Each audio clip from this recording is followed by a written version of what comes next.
Oi, gente, tudo bom? Bem-vindo ao Tech Club da Martech Co. E hoje a gente está fazendo um Tech Club Brasil-Portugal, porque eu não estou no Brasil, mas eu tenho um super convidado. Primeiro, que esse convidado é muito especial para mim, porque eu conheço há muito tempo, trabalhamos juntos, mas somos amigos, que eu acho que isso é o mais importante que ficou da relação. A gente está aqui com Zal Bueno Lins. Zal Bueno tem um currículo, gente, que é assim, formado em comunicação, lá em Pernambuco, com aquele sotaque assim, muito especial que a gente ama. Também fez mestrado, e na época do mestrado a gente trabalhava junto, que ele faz um mestrado em tecnologia, mas também se preocupa com a socialização, com as pessoas. Ele vai explicar isso tudo. E depois de algum tempo, ele resolveu ser filósofo. E a filosofia já tinha um pouco a ver com Zal Bueno, pelo estilo de Zal Bueno ser, né? Quem conhece Zal Bueno. E eu fiz assim esse convite para o Zal. Eu já queria falar de filosofia no Tech Club, e eu fiz esse convite. Por quê? Porque a filosofia hoje ela está envolvida, sempre teve, desde a época lá da Grécia, né? Porque ela faz com que a gente se torne mais com conhecimento, a gente aprende um pouco mais, a gente reflete, contextualiza, cria ideias, né? Talvez a gente consiga levar um pouco da nossa vida com mais facilidade. Mas, enfim, hoje o Tech Club vai filosofar. É a filosofia e a transformação digital. E sabe por que isso é bom? Porque todo mundo está com medo do robô e vai ser substituído. Mas a gente é o homem. E quem melhor para falar do homem do que um filósofo? Bem-vindos ao Bueno, é um prazer estar aqui com você. Fiz essa introdução enorme, mas é tudo verdade. E aí, tudo bom, meu querido? Fala um pouco com o nosso público aqui. Oi, Eda, boa tarde. Obrigado pelo convite, primeiramente. É uma alegria estar aqui, poder falar um pouco de filosofia com vocês. É uma alegria. Sim, é tudo verdade, tudo e mais um pouco, porque eu acho que a gente está em constante transformação, né? É da nossa condição humana, está em transformação, está em aprendizado. Então, eu acho que transformar, a própria palavra já diz, é sair da sua forma, é gerar uma forma diferente, né? Isso é fundamental para o nosso crescimento. E é isso, vamos falar um pouquinho de Vamos filosofar? filosofia hoje. Vamos falar, Vamos vamos filosofar. filosofar. Já vou começar falando algo assim que a transformação digital ela faz com que a gente mude. Eu digo que ela é uma espécie de revolução, né, Zal? Tudo que vem de Sim, Eda. transformação, às vezes pode ser disruptivo e dar alguma certa dor, as pessoas ficam muito apegadas ou ficam com medo.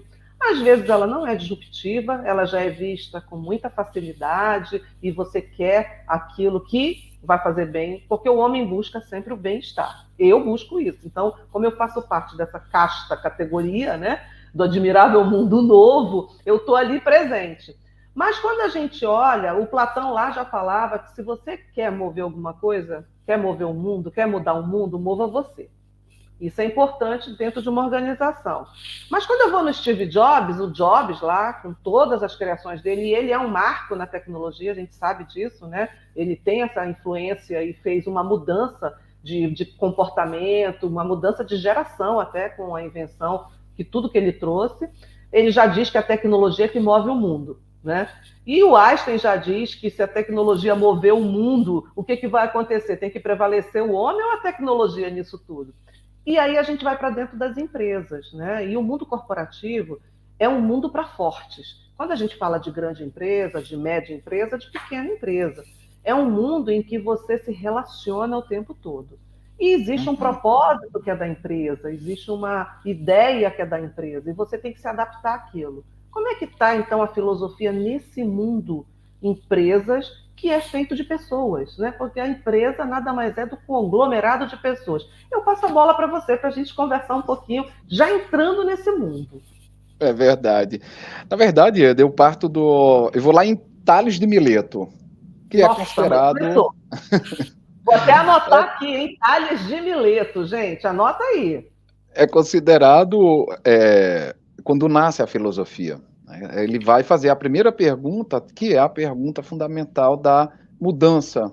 E aí a gente começa falando de mudança desde Tales de Mileto, lá no século VII. antes de Cristo, que é, o que é isso? Essa é a pergunta essencial de Tales. É a pergunta número 0 da filosofia. Em grego é tiestin. O que é isso? Como é isso? É diante do que se encontra na natureza, diante do que se encontra à nossa volta, ele vai perguntar, mas o que é isso que acontece aqui? Era a mudança de um mundo na crença mitológica para um mundo numa crença racional, para um mundo estabelecido num pensamento racional, no logos, né? E essa pergunta ela acompanha a gente até hoje, ou deveria acompanhar, porque a gente tem que estar o tempo inteiro se questionando. Então essa é a base da filosofia. O papel da filosofia é o de questionar e o de desmascarar ilusões. A gente está o tempo inteiro sendo posto diante de desafios, né? Seja na nossa vida pessoal, no nosso mundo do trabalho, no nosso mundo social, a gente está o tempo inteiro se deparando com as diferenças e se deparando com coisas novas. Esse é o ponto. Quando o Tales fez a pergunta, mas o que é isso que acontece aqui? Ele estava preocupado em entender o que acontecia à sua volta. E eu acho que a gente, né, nós indivíduos, nós sujeitos do século XXI, sujeitos desse mundo da tecnologia, e que não cessa, a tecnologia ela já nasce, qualquer dispositivo tecnológico ele já nasce com data de vencimento. Essa é a grande verdade. Ele já nasce... Na antropologia, mas não vira ser, né? Ele já nasce pronto para ser substituído, né? E não é só a nossa relação com o mundo, não é só a nossa relação com a gente, é a nossa relação com o mundo, com tudo que está à nossa volta. Esse questionamento ele tem que ser permanente, né? Que é o grande papel da filosofia. A partir desses questionamentos, a gente pode tentar entender, né? Porque você vai questionar, pode não gostar da resposta, mas você tem uma pergunta.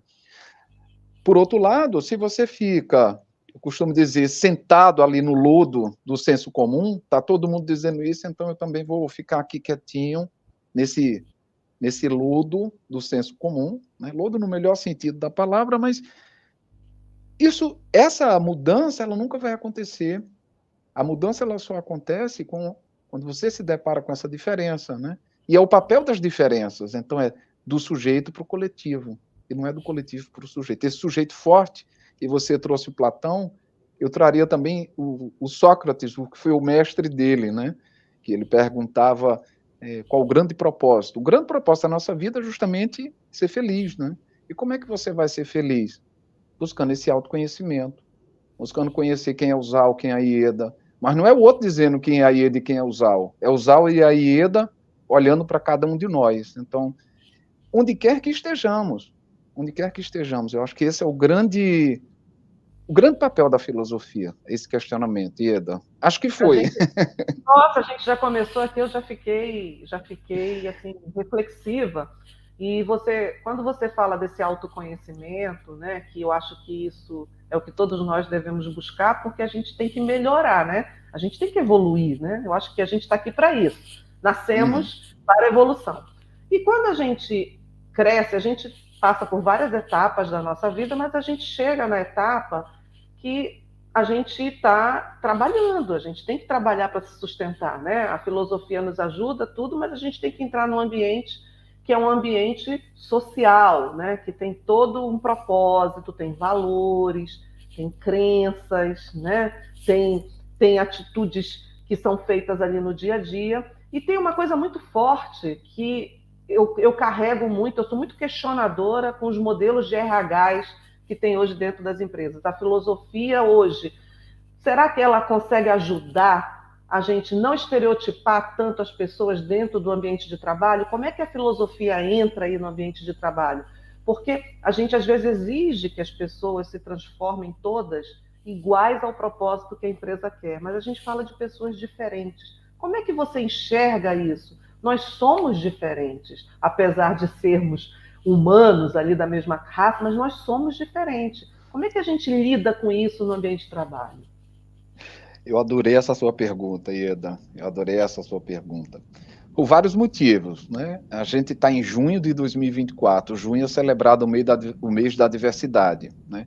Mas não é só a diversidade de gênero, é a diversidade de tudo, né? E tudo de tudo. Você tem pessoas com deficiência, você tem pessoas com gêneros diferentes, a diferença ela está no nosso meio.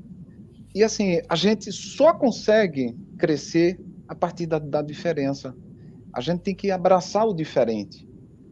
Mais do mesmo não vai fazer diferença. Eu não vou conseguir fazer nada sendo tudo igual ao mesmo tempo, tudo estabilizado, tudo caminhando certinho. Essa diferença, essas pessoas diferentes, nós somos diferentes, cada um de nós é um, né? E a gente vive num mundo rizomático, né? É um rizoma, somos como árvores, né? Eu diria, fazendo analogia com a floresta, somos bem diferentes, mas a gente consegue, ou conseguiria, conviver harmonicamente. Como é que a gente pode pensar isso, né? As empresas, elas têm esse propósito das diferenças, vamos respeitar a diferença, mas eu acho que parte de cada um de nós, seja um líder, principalmente, para que o exemplo venha de cima para baixo, ou seja, cada um dos que estão ali no, entre aspas, chão da fábrica, né? Não é desrespeitar o outro, né? Seja ele homem, seja ele mulher, seja ele branco, preto, trans, seja o que for. Somos, no final do dia, somos pessoas, somos indivíduos, somos humanos, né? E humanos com toda essa potência. Então, assim, respondendo à tua pergunta, eu diria que deveriam ser como uma trama, como recituras que vão se tecendo ali para crescer. Eu acho que essa é a grande diferença. O grande segredo é a gente aceitar a diferença. Não é fácil, é um exercício. Diário, né? Aceitar essa diferença é um exercício diário. E você colocou um ponto que é muito importante, que a gente tem as diferenças até regionais, né? Assim, desde o sotaque, como a gente falou, o seu sotaque maravilhoso, eu também tenho o meu sotaque, todos nós temos, e eu acho que isso é de extrema importância, as pessoas terem essa consciência, né? Porque quem faz a empresa são as pessoas, né? E a transformação é através das pessoas. A tecnologia está lá como uma ferramenta que vai ajudar a gente, pode exponencializar a gente. E a tecnologia, né, eu sempre trago um pouco da tecnologia, porque a Martec trabalha com tecnologia, mas eu digo que a gente transforma primeiro as pessoas, depois os processos e, por último, vem a tecnologia, né? Esse é o nosso maior propósito. E a tecnologia consegue trazer hoje um certo tipo de facilidades que possam ajudar a gente no bem-estar, né? As pessoas buscam esse equilíbrio entre a vida, a família, o trabalho. E a gente vive uma época em que o número de pessoas com ansiedades, com síndrome do pânico, desde da pandemia, mas isso é uma crescente, né? E às vezes as empresas não percebem isso. Existem empresas que fazem programas maravilhosos. E a tecnologia hoje, com várias formas, por exemplo, da telemedicina, ou a tecnologia utilizando algum tipo de ferramenta, consegue te auxiliar de uma forma mais rápida. Mas como é que você vê a filosofia que faz a gente pensar, que faz a gente refletir, que faz a gente ter pensamento crítico, podemos dizer assim, Zal? Como é que ela ajuda a gente nesse equilíbrio? E como é que um filósofo poderia hoje fazer parte dentro de uma organização trabalhando isso, né, para as pessoas? Você falou no começo, né? Eu faço algumas palestras dentro do mundo corporativo e falo também fora do mundo corporativo, no mundo acadêmico, né? E uma das coisas que eu tenho falado muito, eu tenho trazido sempre temas e autores e pensadores que tem a ver com essa postura, né? A gente precisa levar questionamentos. Esse é o grande papel da filosofia. Plantar sementinhas, essas sementinhas podem virar árvores, árvores que geram essas transformações individuais, né? Você falou da questão da saúde mental, que veio muito à baila nos últimos anos, né? Não à toa, a Organização Internacional do Trabalho já considerou que depressão e burnout são efeitos causados, sobretudo, em ambiente de trabalho. Então, a gente precisa olhar isso, né? Mas não é só a organização. A organização ela tem um papel essencial de dar esse não é conforto, mas essa possibilidade de cada um dos seus membros poder se tratar. Eu acho que a primeira questão. Mas antes do tratamento, cada um de nós, cada um dos indivíduos precisa fazer exatamente as perguntas, né? Como é que eu estou? Né? Como é que eu estou me sentindo hoje? Né?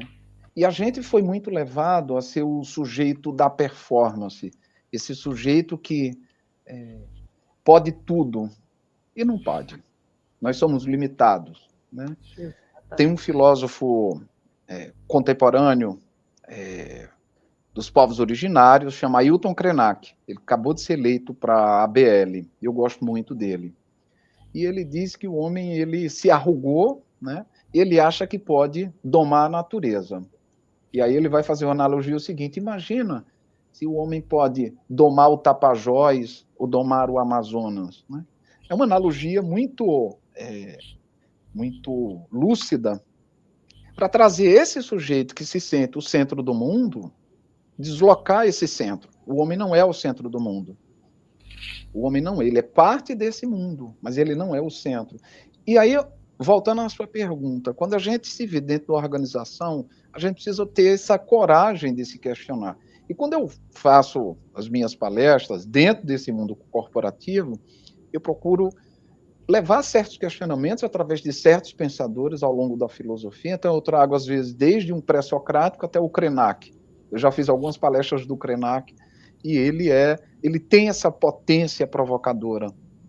Deixar a sementinha de reflexão para saber o seguinte: como é que eu estou me sentindo hoje? É saber a hora de parar, a hora de avançar. Esse sujeito da performance que foi forjado, ele está ruindo, ele está sendo soterrado, né? Soterrado por tudo que está à nossa volta, porque ele acha que pode. Só que não. Até ter uma doença, né, quer seja incapacitante ou não, né? Então, assim, aí vem aí o propósito da felicidade, que a gente falou no começo, né? A filosofia tem esse papel, né?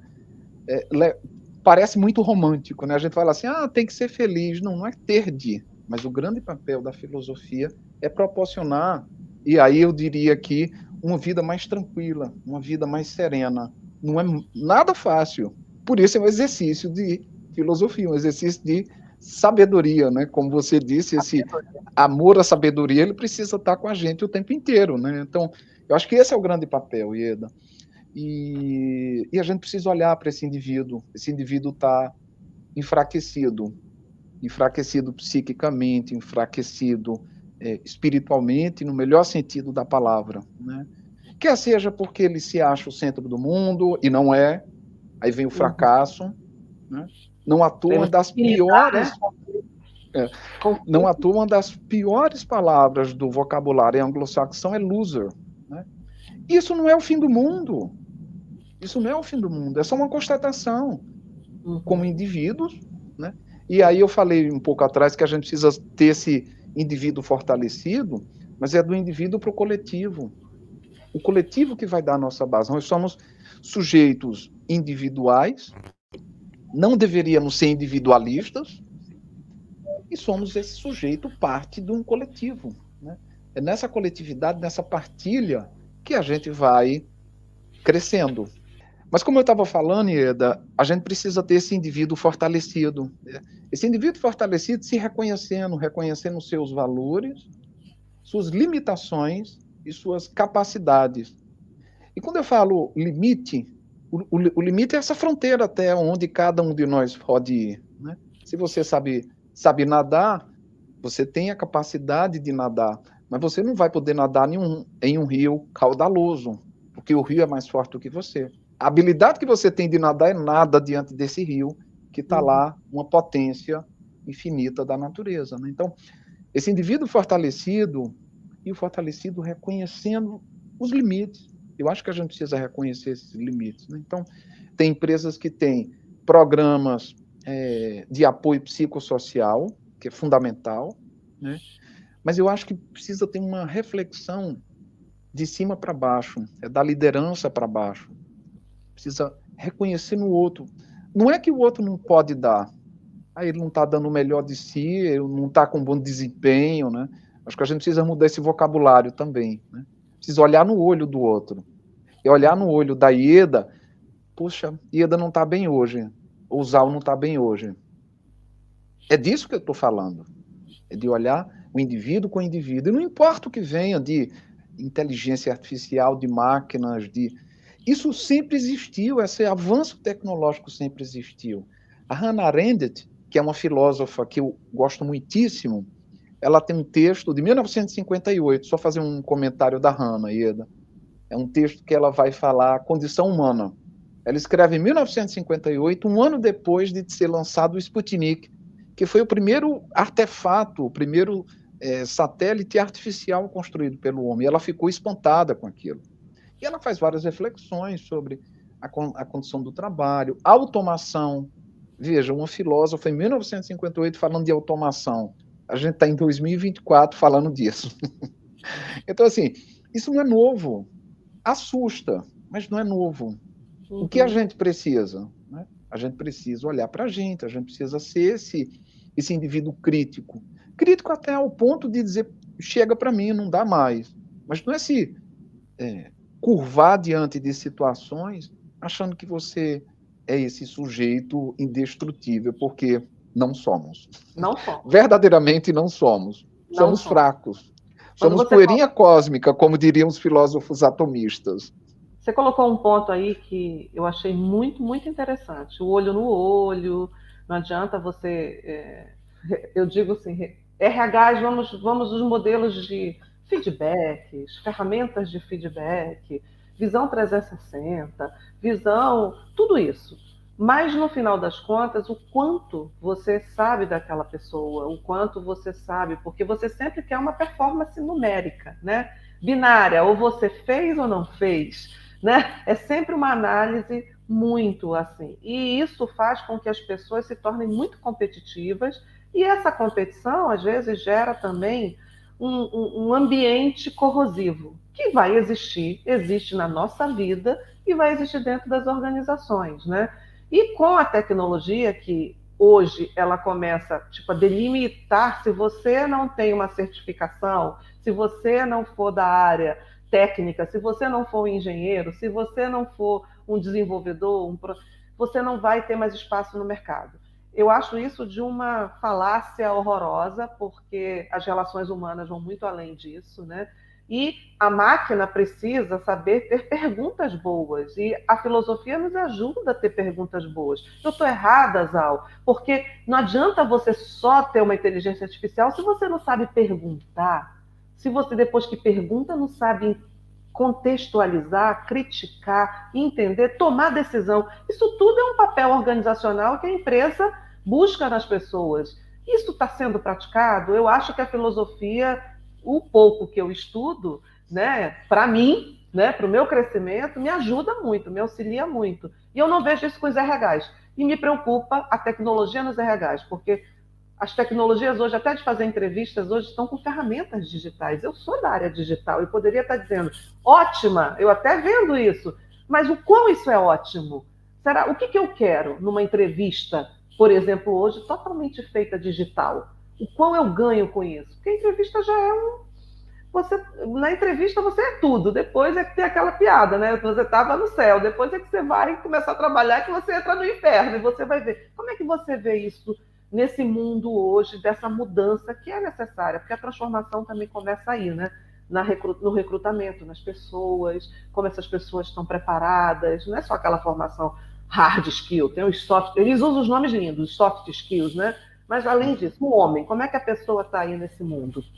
Filosofando. Eu gostei dessa, você colocou dois pontos aí que eu acho que é fundamental, né? Primeiro, o que é que eu vou perguntar para essa inteligência artificial? Fundamental.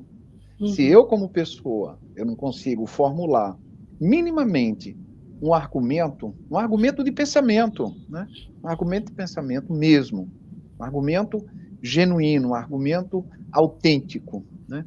Gosto dessa palavra também, autêntico. Autêntico na raiz é o auto-ontos, né? Esse doente, esse mesmo que é. O autêntico é o mesmo que é. Né? Quem é esse mesmo que é? É mais um? É um comum? É mais um que está aí? Ou é um que vai fazer aquela pergunta que vai ser realmente a grande diferença? Eu acho que esse é o primeiro ponto. O que é que eu pergunto? Né? Sendo muito franco contigo. Segundo, o que é que eu faço com a resposta que eu vou obter? Né? Onde é que a filosofia se encaixa nisso aí? No perguntador. Fortalecer o arcabouço intelectual desse perguntador. Né? partindo para a prática, dando, aumentando o cardápio de vocabulário, por exemplo, né, com leituras, com senso crítico. Esse é o papel da filosofia, é estabelecer senso crítico. Não é simplesmente não vi, não li, não gostei. Isso é o preconceito, né? Até para você dizer, não gosto do autor tal, mas você já leu? A gente está falando aqui de voltar uns 5 passos atrás, né? Não é você ter certificados, não é ter isso, não é ter aquilo. Ok, isso dá para ter. Né? Naquela sigla conhecida do CHA, conhecimento, habilidade e atitude, né? É do A que eu estou falando. É o A. É o A que precisa ser pensado. É o A da atitude. Né? Como é que a gente vai estar diante de um recrutador, seja ele o script que estiver seguindo? Né? A gente precisa estar autenticamente. Né? Quer seja esse sujeito que está ali com medo, com receio, que todos temos, né? Você colocou o mundo competitivo, né? Essa competição, essa até de certa forma, violência que gera, né? Essa disputa entre as pessoas ali. Né? Isso é muito ruim. Né? Uhum. Isso tem a ver com valores éticos, com valores morais. Né? O que é que você é capaz de fazer para chegar lá? Né? Essa pergunta é para cada um. Né? Eu cito aqui um filósofo que eu gosto muito, ele é muito utilizado no direito, na filosofia do direito, que é o alemão Immanuel Kant. E Kant, né, na crítica da razão pura, né, ele vai fazer o seguinte: o homem é o juiz de si, é o tomador de decisão das suas ações. Está na nossa razão tomar a decisão. E aí ele põe 3 perguntinhas que eu gostaria de deixar aqui como provocação, né?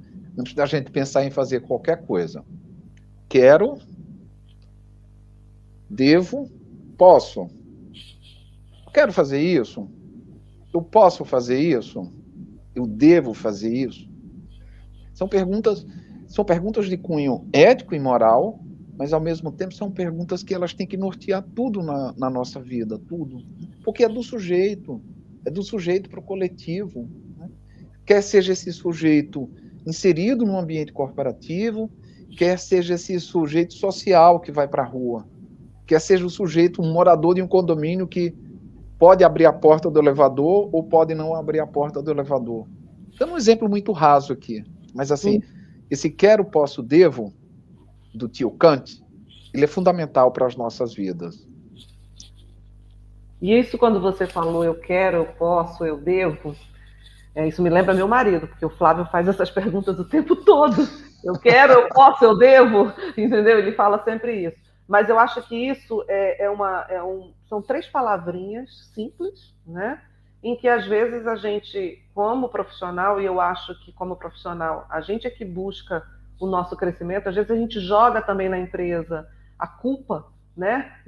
Daquele propósito não ser o meu, de eu estar sofrendo naquele propósito, eu viro assim, refém, né, daquela escolha, às vezes, muitas vezes, e é muito mais fácil você culpar do que você fazer uma autorreflexão do seu comportamento e se aquilo realmente eu quero, eu posso, eu devo, né? Eu levo muito por esse lado.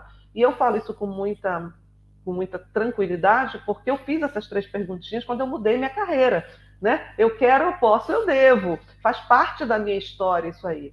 E a filosofia também, quando a gente está filosofando e aí criticando o pensamento crítico, valores éticos, ética tão se discutida hoje em dia em todos os setores, né? Setores assim que o pessoal fala de ética sem saber o que é, né? O que é? O que afinal é ser ético? O que não é ser ético? Até onde pode? E isso tudo está envolvido dentro das organizações. Quando a organização cria lá missão, valores, faz você assinar o código de ética, o livro de ética, e você tem que participar disso tudo, mas existe aquela palavrinha da moda, que todo mundo fala agora, que as empresas falam, você abre o LinkedIn e está lá, qual o seu propósito? Qual o seu propósito? Todo mundo agora não faz mais outra pergunta a não ser qual é o seu propósito? Afinal, Zal, filosofando, a palavra propósito tem uma explicação, porque muitas das pessoas não sabem o que seria o propósito? Você pode dar uma explicada para a gente sobre isso? Sair do roteiro, hein? Eu adorei essa pergunta, né? Essa palavra é uma palavra muito, muito cara e é uma palavra da moda, né? E aí eu acho que as pessoas usam sem entender, né? Sem fazer crítica, claro, mas eu acho que é deixar uma provocação, de novo, o papel da reflexão filosófica, né? A gente pode tirar a palavra reflexão filosófica, porque parece que soa muito acadêmico, muito distante, e dizer uma reflexão individual, né? O que é que eu quero? Né? Então as pessoas ficam muito, com o meu propósito, aí também outra palavra muito, com muita pompa, né? Propósito tem a ver com intenção, tem a ver com prudência, tem a ver com intenção, né? Com decisão, né? E as empresas, elas têm essa, digamos assim, quase um fetiche, né? Com o melhor sentido da palavra, né? Uma palavra fetichista do momento, que aí você tem que ter um propósito, né? É a pergunta que cada um de nós tem que se fazer. O que é que você quer, né? O que é que você quer? O que é que você quer para você? É do indivíduo, né?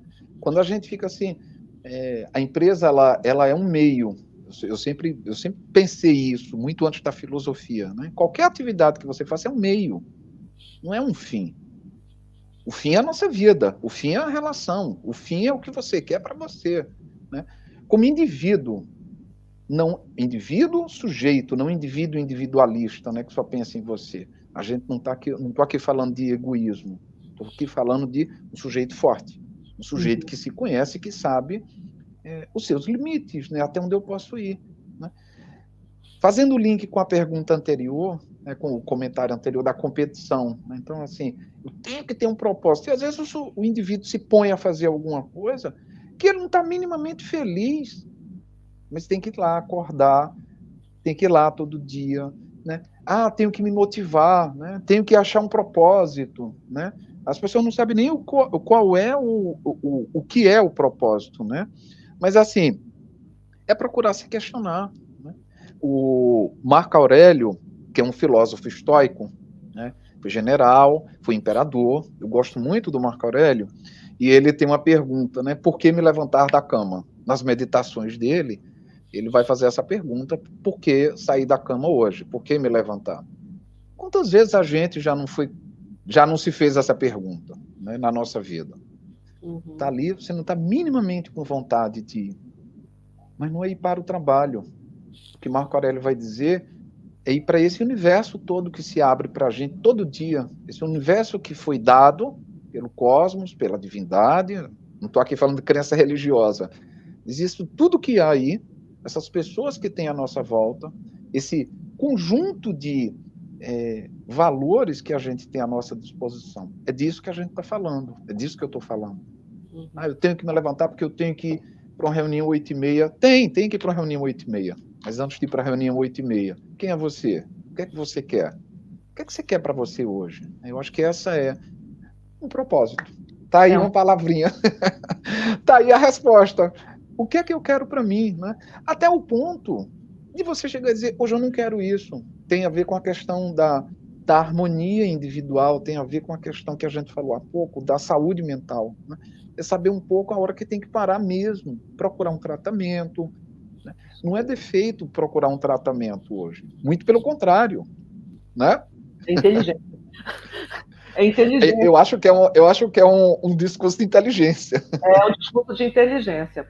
E a palavra, quando você fala isso do propósito, se mistura muito, né, os jargões, né, que acontecem nas organizações, e me incomoda sempre a gente estar comparando as coisas, né, comparando performances, comparando pessoas. Né? Eu acho que o papel da liderança é agudo e fortíssimo nisso, por isso quando eu falo, a gente quer implementar uma transformação digital numa organização, né?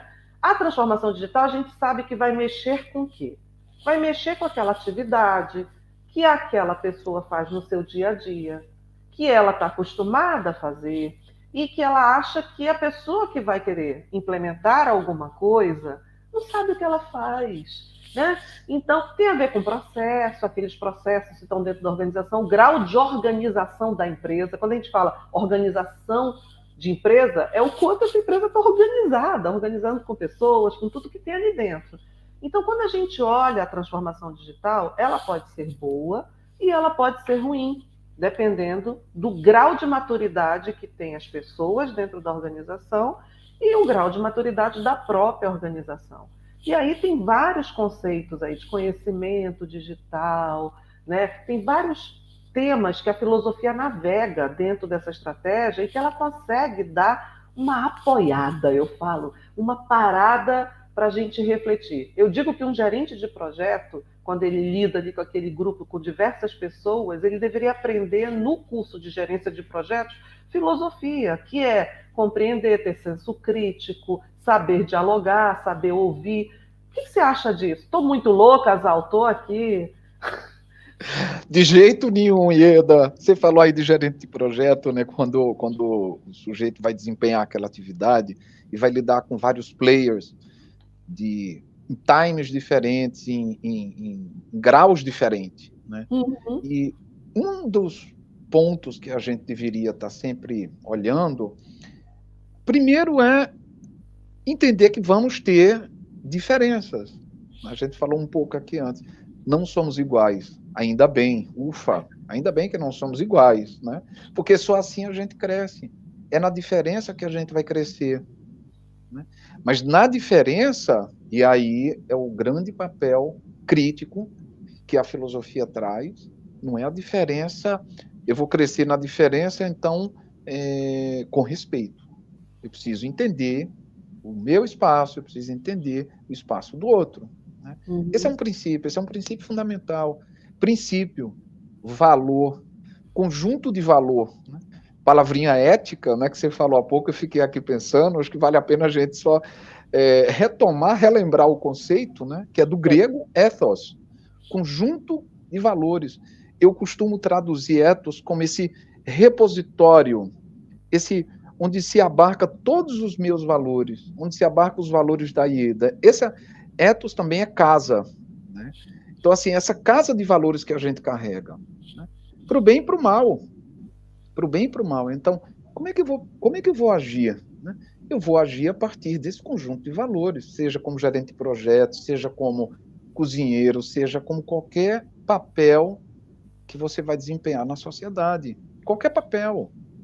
Esse indivíduo, ele precisa, e aí, estudar filosofia, né? Não à toa, voltou para o currículo escolar, e é um convite. Ela não se encerra quando encerra o semestre. Ela continua. O questionar continua. É da nossa natureza, esse questionamento. Só que, e aí eu acho que tem a ver também, Ieda, com os tempos que a gente está vivendo, de não aceitar as diferenças, sabe? Quando a gente não aceita, você refuta, né? Você refuta o diferente, né? Eu só aceito aquele que é igual a mim. É mais fácil, eu não vou ter que discutir, não vou ter que me dobrar, nananã. Então tá bom, segue. E eu só me junto com aqueles que eu me identifico e por aí vai. Não é disso que a gente está falando. Assim você não vai crescer como sujeito. Você cria as tribos, né? As tribos, as bolhas, né? Então, é pensar as diferenças. E olha, o mundo corporativo, nós sabemos bem, é esse conjunto de disputas ali, né? Mas assim, e aí eu acho que tem a ver com cada um de nós, sabe, Eda? A gente vai ser posto nessas disputas, a gente vai ser posto diante de situações que mas peraí, o que é que eu estou fazendo aqui? É sempre olhar para você. É sempre olhar para você, para esse conjunto de valores que nós temos ou deveríamos ter, né? E assim, a transformação, né, a transformação digital, a mudança de processos, ela é constante, ela vai continuar sempre existindo. Você tem funções que vão deixar de existir e você vai ter novas funções. Por trás disso está o executor das funções, que é o indivíduo. Não basta muito. Há 50 anos atrás você tinha profissões que hoje você não tem mais. Tínhamos datilógrafo, ascensorista, né? Quase não se tem mais hoje, né? Então, assim, é preciso também um tempo, né, para que essas pessoas elas reflitam sobre o que quer, né? E aí a transformação ela vai sempre existir, né? o papel que eu faço hoje, certamente eu não vou fazer daqui a algum tempo. Eu só não sei quanto tempo, mas eu não vou fazer a mesma coisa, né? Quer seja porque eu não vou estar mais aqui, quer seja porque eu não vou estar mais na cadeira, quer seja porque eu vou estar fazendo outra coisa. Eu acho que essa transformação, essa mudança, ela parte da nossa condição. A gente não pode jamais achar que... Tem uma palavra tem uma frasezinha que eu detesto, zona de conforto. Detesto essa expressão. Quer ver uma que eu detesto? Não. Fazer fora da caixa. Eu detesto isso. Pois é, porque, e de novo, né, as pessoas não sabem o que estão falando e, mais ainda, não reflete o que isso quer dizer, né? Então, assim, o que é a zona de conforto? Eu preciso te tirar da zona de conforto para você crescer. Todo dia a gente está sendo posto diante de desafios. Todo dia. Não existe essa zona de conforto. O indivíduo, o sujeito contemporâneo, do senso comum, ele quer ter duas coisas, né? Estabilidade e certeza. O universo não tem estabilidade e certeza. O universo está em constante transformação. Imagina nós, poeirinha cósmica, se vamos ter estabilidade e certeza. E desde quando a empresa é responsável pela tua estabilidade e certeza também, quando eu jogo isso para a organização? Você falou da geração, fazendo um ponto com esse comentário que você fez aí, essa geração mais nova, eu acho que vale muito refletir, né? Vale muito pensar e ter um cuidado, né? Porque essa geração mais nova, que é uma geração da estabilidade, sobretudo, né? Aqui no Brasil, da estabilidade econômica, então tem dificuldade de lidar com incertezas, com dificuldades, com crises, né? A gente precisa pensar isso, né? E aí está o papel da liderança, sabe, Ida? O papel da liderança está exatamente em trazer isso à baila. Não é dizer, olha, vai ser sempre tudo bem. Não vai ser sempre tudo bem. Por outro lado, você não precisa dizer que o mundo vai ser só transformação. Tem momentos, são ciclos, né? Tem momentos de estabilidade, mas assim, é impossível, até o fim de nossos dias, a gente não ter uma mudança. É impossível. Isso não vai acontecer. Seja tecnológica, seja epistemológica, seja social. Você vai colocar, eu ia falar, você já colocou exatamente isso, né? E uma coisa que você colocou, Zal, é essa questão do diferente, né? Eu visitei uma empresa no Vale do Silício, quando todo mundo, na época de Business Analytics, você sabe que eu sempre gostei de base de dados, banco de dados, eu sempre gostei disso, né? E me mostraram algo que foi um mundo que não me encantou. Aí é o gosto de cada um, né? Você participa daquele mundo, você entra naquele mundo, você mora naquele mundo, e a sua vida vive em função daquele mundo, como se você estivesse num campus, e você refletisse aquilo. Isso me lembra vários filmes que a gente pode pensar aí, de você criar conceitos, e você passa a não ter uma coisa que eu acho que é a consciência do que está acontecendo ali, aonde aquilo está te levando. E as Big Techs hoje, elas estão cada vez mais evoluídas, elas estão fazendo transformação digital, são bilhões de dólares envolvidos, trilhões de dólares neste processo. É um processo que não tem volta, a gente sabe disso, né? Mas é um processo que tem que ter também um pensamento crítico. Nem tudo que é tecnologia é bom e nem tudo que é tecnologia é ruim. Vai acabar o mundo e amanhã não vai existir mais. Né? Isso não existe. Então, quando as Big Techs criam todo aquele processo de inovação, estímulo à criatividade, hackathons, eu adoro isso. Bota todo mundo trancado numa sala e bota para pensar e criar algo. O quão o ser humano pode ser tratado dessa forma, assim? Porque eu acho que a inovação e a criatividade é um processo também, né, de estímulo, de trabalho. Não é só trancar numa sala e ficar fazendo algoritmo. Estou errada? Porque virou febre também isso. É fetiche, né? Outro fetiche da moda, né? Assim, todo mundo quer isso, então vamos lá, vamos fazer. Se não fizer, eu tô fora. Nem sim, nem não. Nem sim, nem não. Porque, de novo, né? Eu acho que qualquer radicalismo, né? E quando eu falo radicalismo, é tudo ao mesmo tempo. É só isso agora, né? A gente falou da diferença. Eu acho que essa palavra é boa. Essa palavra é muito boa, né? As diferenças, né? Pensar as diferenças, entender as diferenças e aceitar as diferenças. Eu acho que são 3 estágios muito distintos. Pensar as diferenças, entender as diferenças e aceitar as diferenças. Então, quando você tem o desenvolvimento de algoritmos, de ferramentas, isso está posto. Nós estamos usando o produto desse desenvolvimento. Como aqui, ó. Você está num país, eu estou em outro, em fusos diferentes, está sendo gravado, depois vai ser exibido, vai ficar na nuvem. Tomara que as pessoas escutem, gostem e parem para pensar. Mas isso que está posto aqui foi fruto de um desenvolvimento de um catupilhão de pessoas. Ok. E nós estamos aqui usufruindo isso. Então, assim, é meio. O artefato tecnológico é meio, né? Quando a gente usava a máquina de escrever, que eu sou da época de máquina de escrever... Eu também sou. Eu sou X. Pois é, quando a gente usava a máquina de escrever, aquilo era o melhor que tinha à nossa disposição. Depois vieram os computadores pessoais, depois vieram os artefatos de comunicação pessoal, os pagers, telefone celular, e por aí foi, né? Hoje em dia a gente tem essa comunicação digital, né? É uma mudança, é uma transformação. É você pegar aquela forma... Qual é a forma essencial que a gente tem aí? Comunicação. Como a gente está se comunicando, né? A gente só mudou a forma, a gente transformou, né? Transformar isso é mudar a forma, mas a forma permanece. Em essência, por enquanto, só os humanos têm a capacidade racional de estabelecer um pensamento em uma conversa, né? Essa é o grande propósito, da gente pensar como vai fazer isso. Agora, como eu vou fazer isso? E o papel que as organizações têm de pensar esse sujeito atuante, esse é o grande X da questão. E volto a falar, o papel da liderança, entendendo a composição da empresa como pessoas, não como crachás, como matrículas, como sujeitos individuais, limitados que somos, porém potentes na sua forma de pensar, potentes com a nossa capacidade de contribuir. Eu acho que essa é uma palavra boa também, né? Como é que você pode contribuir aqui, né? Não é entregar, você vai contribuir, porque quando você entrega, parece que o mundo inteiro está ali para você entregar aquilo, né?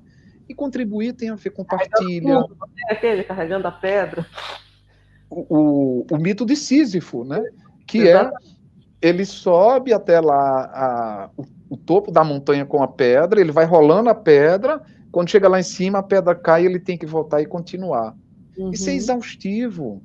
Isso é exaustivo, isso só existe na mitologia. No dia a dia nós vamos fracassar, porque a gente não vai aguentar isso.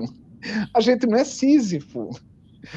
A gente não é Sísifo, de verdade. Quem não lê o mito de Sísifo, leia hoje. Leia, por favor. E quando você acabou de falar das gerações, né? A gente vive hoje um momento que a gente tem... Eu acho que também tem o que você fala aí que está na moda. Todas as gerações estão juntas agora. Mas se eu voltar lá na década de 50, quando meu pai trabalhava, também tinha o mais novo que estava ali dentro, que não categorizavam a gente como baby boomers, como X, como Y, como esses milênios que estão aí. Mas uma coisa me preocupa na geração mais jovem, né, que a gente está falando dos 30 e poucos anos, que eles já são pessoas que realmente nasceram mais digitais. Eu terminei meus cursos já na era digital, mas eu peguei uma datilografia, eu fiz um curso.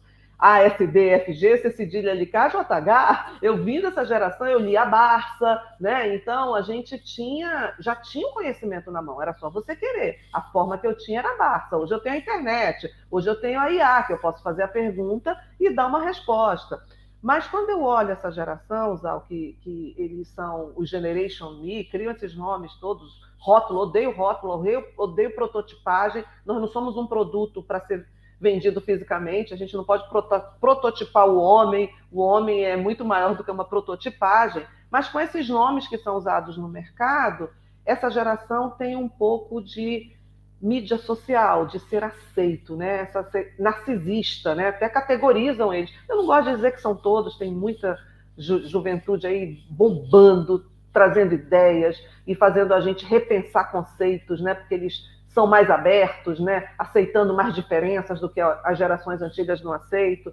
com menos preconceitos, como você falou, mas existe essa geração midiática, né? As mídias têm um lado super bom, tá todo mundo ali, pessoal, tem gente que acorda já postando e já vive aquele mundo, você já virou tão virtual que você não sabe mais quem você é. Então eu pergunto, quem é você no mundo digital e o quão narcisista as pessoas estão nesse mundo digital e essa nova geração que amanhã vai liderar o mundo e a gente vai estar ali mais velho só tomando um vinho e curtindo a vida, não é isso?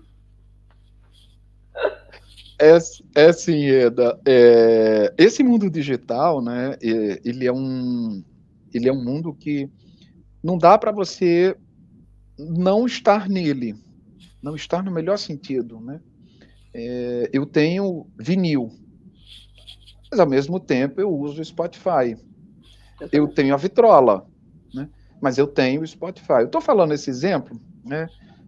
Eu não tenho rede social, né? Por exemplo. Então, eu gosto de olhar as coisas, eu gosto de entender e pensar o mundo contemporâneo. E assim, mas eu leio muito, eu tenho contato com pessoas que têm, né? E eu vejo da grande. Isso serve, não serve só para o influencer com milhões de seguidores, serve para quem tem poucos seguidores, mas que sofre com uma coisinha que é parte comum, atravessa a vida de qualquer indivíduo, né? Que é a desilusão, a decepção, né? Postou alguma coisa, o fulano não gostou, a tristeza. É o clique, é a era do clique, né? Deixa eu ver A se era está. do clique. É a era do clique. O clique é mais importante do que você, ou do que. Pois é. Eu costumo sempre dizer assim, né? Não é o Vaticano, sou eu e o Vaticano, né? O sujeito posta lá a foto e quer que seja likeado, né? Que tenha like, né? E se não tiver, pronto, aí acabou o mundo, né? Isso, pegando a analogia desse o clique ou não clique, o like ou não like, né? Trazendo para o nosso mundo real, né? De novo, é entender que a questão da aceitação, eu não vou ser aceito por todos, vai ter as diferenças, né? A unanimidade, ela não é boa. A unanimidade, ela simplesmente ela não contribui em nada. Imagina se você está sempre recebendo aplauso, não vai ter uma crítica, você nunca vai ser posto a ser questionado. E esse questionamento, que foi quando a gente começou falando aqui, ele é da condição humana. Então, assim, esse questionar, essa relação com o meio digital, com o que está à nossa volta, ela não tem volta. A gente não vai voltar ao que era. Vai ser alguma coisa diferente do que nós temos hoje. Isso é certo. O que vai ser, não sei. Não sabemos. Né? Mas a nossa relação, eu falei do exemplo da música, né? Serviços bancários, divertimento, filme. É claro que um cinema é maravilhoso, eu gosto de ir para o cinema, mas você pode ter o conforto de ver um filme no celular, de ver um filme em qualquer lugar. Né? Depende do que você quer, depende do propósito que você vai fazer com esse dispositivo que está aqui. Por exemplo, escolha, né? É escolha. É escolha, é escolha. E de novo é escolha, de novo você está à disposição. O que é que você quer fazer com isso? Cabe a você, cabe a cada um de nós, né? Eu escolhi não ter rede social. É uma escolha. Tem gente que tem. É isso aí. E a rede social faz parte, eu digo que se Platão vivesse hoje, como seria a rede social dele, né? Quando ele sentava lá para fazer, eu fico imaginando na época de Platão, quando ele ficava contextualizando, dando as aulas, pegando lá seus ensinamentos. Imagina, é a rede social de hoje, era a forma que ele tinha, né? Era o que acontecia na Grécia e a gente carrega até hoje todos esses pensadores e esses pensadores fazem a gente refletir.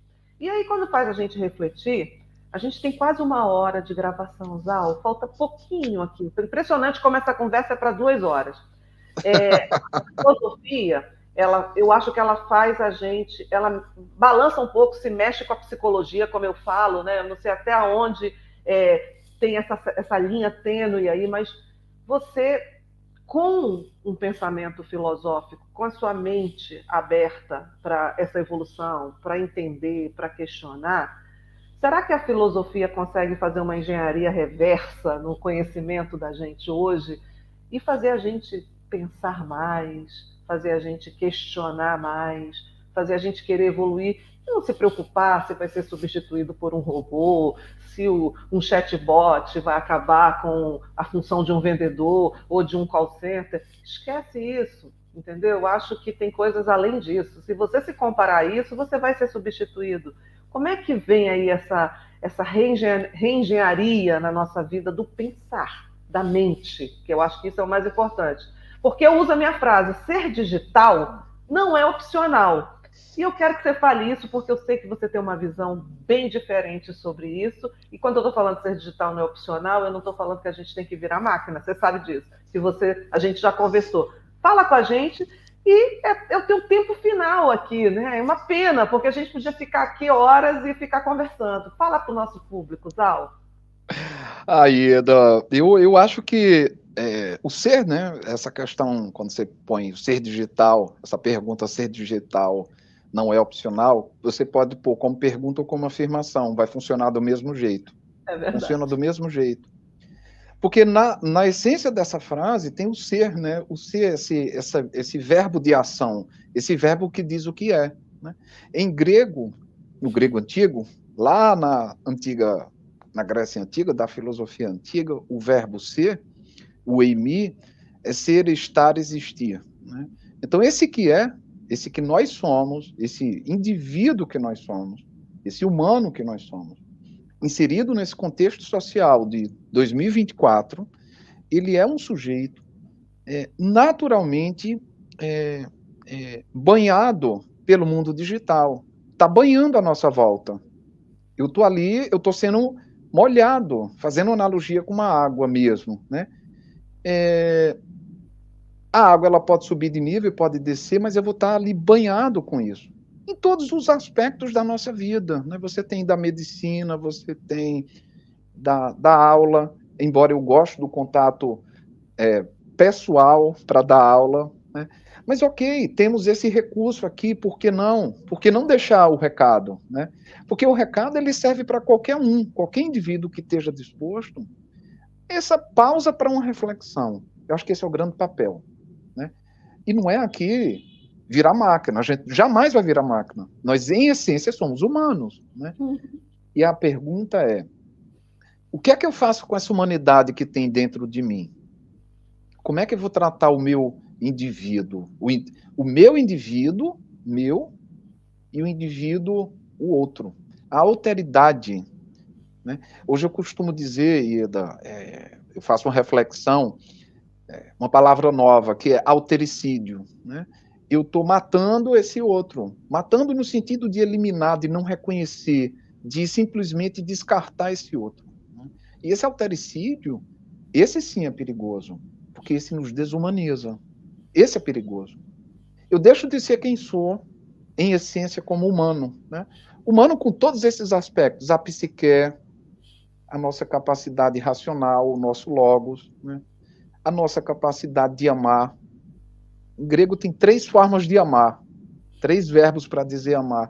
Não à toa era tão importante, né? Não à toa é tão fundamental. Isso é humano, é de cada um de nós. Né?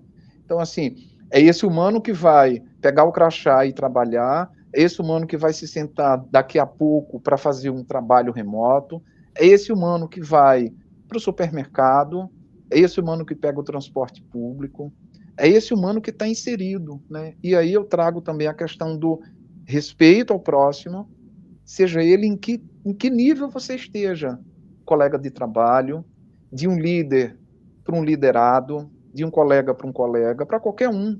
Né? Eu acho que esse respeito, não estou pedindo admiração. Admiração vem depois, mas respeito. Respeitar as diferenças. Eu acho que isso é fundamental. E eu acho que cresce, Ieda, a organização que abraçou essa diferença, ela está muito na frente. Com IA, sem IA, com o que quer que esteja. A diferença... Eu vou bater nessa tecla diversas vezes, porque isso tem sido uma monomania de tema para mim. É pensar as diferenças. E as diferenças como uma trama, como uma tessitura. Eu estou tramando ali, mas é uma trama de diferentes fios. Nenhum fio é igual ao outro. Nenhum de nós é igual ao outro. E aceitar as diferenças está na raiz do que nós somos. Ao verbo ser, somos diferentes. Portanto, ser digital não é opcional. Nós estamos banhados por esse mundo digital e a gente precisa entender esse mundo e aceitar que somos diferentes. Eu acho que é isso por hoje, Eda. Olha, gente, vocês estão vendo o que deu esse podcast? Eu estou aqui, ó, assim, entendeu? Vou olhar tudo que ele falou, esse processo da diferença, como ele falou, né? A diferença é um processo, né?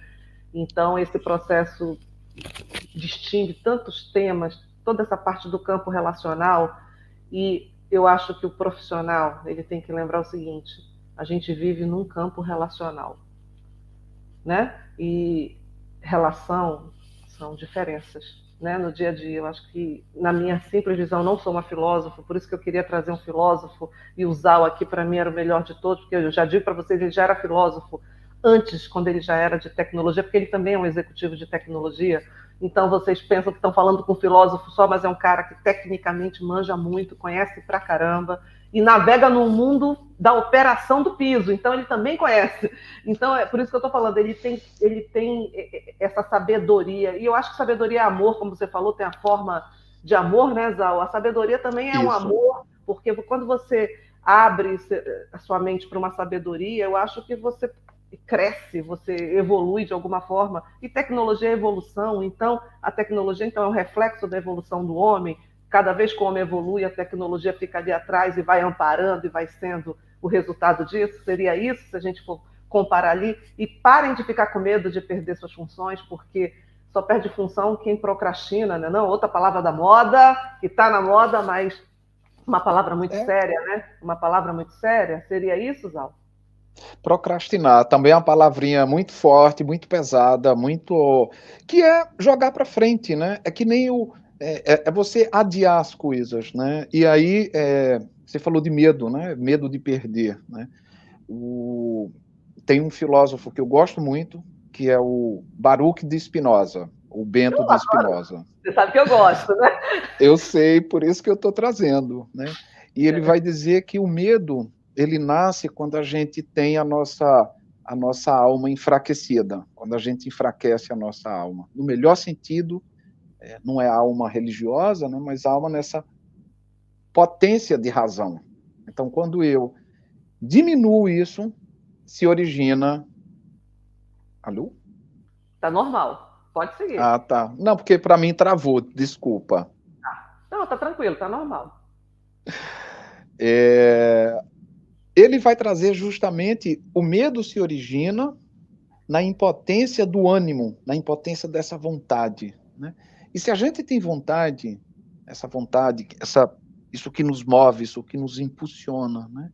A gente vai sempre avante, a gente vai sempre adiante, né? A tecnologia está aí hoje, ela vai continuar existindo, assim como sempre existiu, né?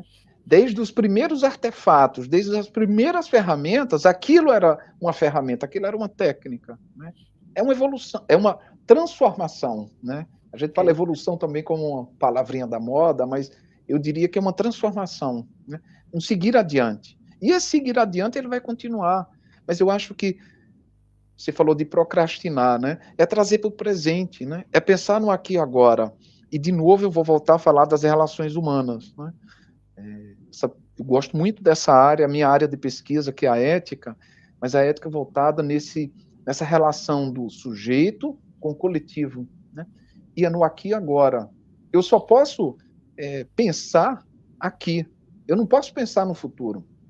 Eu só penso aqui e agora. Nesse instante que eu estou falando com a minha amiga Ieda Brandi. É esse momento que vale. E esse momento que conta para cada uma de nossas vidas. A gente só pode se transformar no aqui e agora, eu só posso pensar no aqui e agora. Parece muito distante, né? Um pensamento muito separado, mas ele é parte da nossa vida. Né? A gente não tem um tempo futuro, a gente não tem um tempo passado. A única possibilidade é o aqui e agora. Né? Então, eu acho que a gente tem que parar de procrastinar, parar de projetar porque vem do latim, literalmente projectare, jogar para frente. Né? Se é para pensar o sujeito, se é para pensar o indivíduo, é aqui e agora. Então, É isso que a gente tem que fazer. Esse exercício, que não é nem um pouco fácil, mas que está à nossa disposição. E para a gente terminar, porque a gente já está no finalzinho, já acabou, eu quero deixar também aqui, a gente tem nossos patrocinadores, eu tenho a Ideal Pesquisa, é uma empresa do nosso grupo, a gente tem uma empresa que faz pesquisas quantitativas e qualitativas para o mercado, qualquer tipo de nicho e segmento, então a Ideal está com a gente aqui, e a Eagle Outsourcing, que é uma empresa de hardware, né, que é aquela coisa física, né, que a gente precisa de hardware nas nossas vidas, concorda?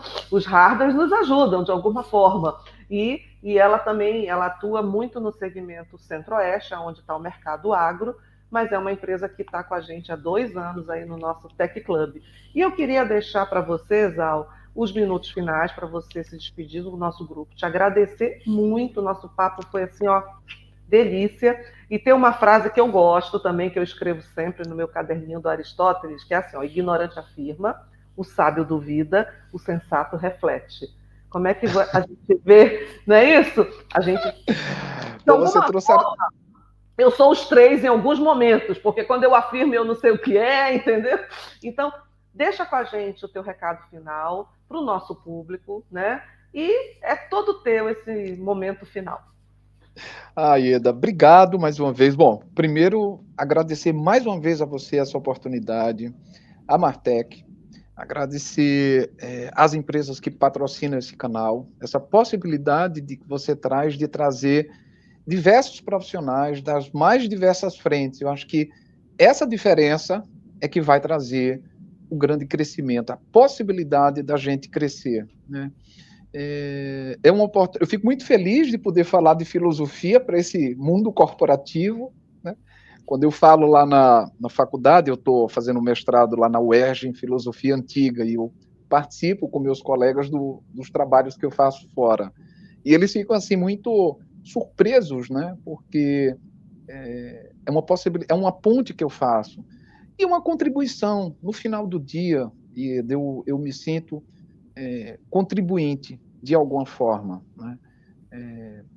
É uma possibilidade de partilhar as leituras, de partilhar o dia a dia nosso, né? Não dá para a gente ler tanta coisa e não sair um pensamento reflexivo aí, né? E Exatamente. eu queria deixar uma frase de um filósofo, que é o filósofo que eu estou me especializando, que é o Epiteto. Epiteto é um estoico ali da fase final. Tem um livro que chama O Manual de Epiteto. E no Manual de Epiteto, e aí eu acho que tem a ver com um pouco do que a gente falou. Vou ler e faço um breve comentário no final. Abre aspas, diz Epiteto. Não são as coisas que inquietam os homens, mas as opiniões sobre as coisas. Por exemplo, a morte nada tem de terrível, ou também a Sócrates teria se afigurado assim.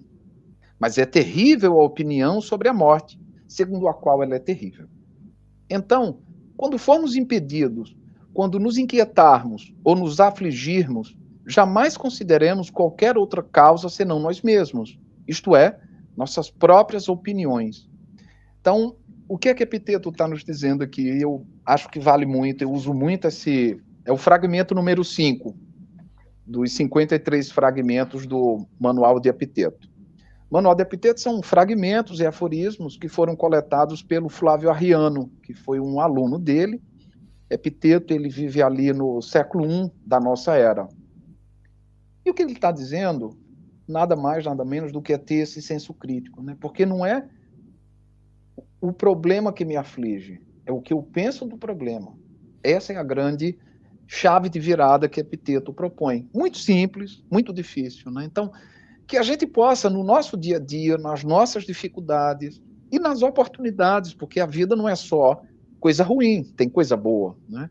Não são só pessoas que têm um comportamento diferente do meu ou um comportamento igual ao meu, né? É nessas diferenças que a gente vai crescer e se transformar. Eu acho que esse é a grande sacada. E Epiteto vai nos dizer isso. É o que você pensa do outro, seja esse outro que for, seja esse outro pessoa, seja esse outro problema. Então, é um voltar-se para si, é um autoconhecimento, mas com essa visão crítica. Para tudo, né? Para tudo, quer seja a liderança, quer seja o chão de fábrica, né? e a possibilidade de ter vindo aqui hoje deixar esse recado. Eu estou muito feliz, eu quero mais uma vez te agradecer, um abraço fraternal e que a gente possa se encontrar mais vezes, minha amiga. Um beijo e obrigado. Já estou no Rio. Gente, é assim, filosofamos, mas ficou muito conteúdo para a gente pensar, refletir. As dicas que o Zal colocou eu vou disponibilizar no canal para todo mundo, quem quiser seguir. E esse é mais um Tech Club. O Zal agora é um Tech Club, faz parte do clube da Martech, com a filosofia sim, e acreditando, eu acredito, ser um dos temas mais importantes do nosso canal, porque no momento em que a gente consegue pensar em existência, em mente, em homem, a gente está pensando no mundo, e o mundo corporativo e a transformação digital começa com a gente.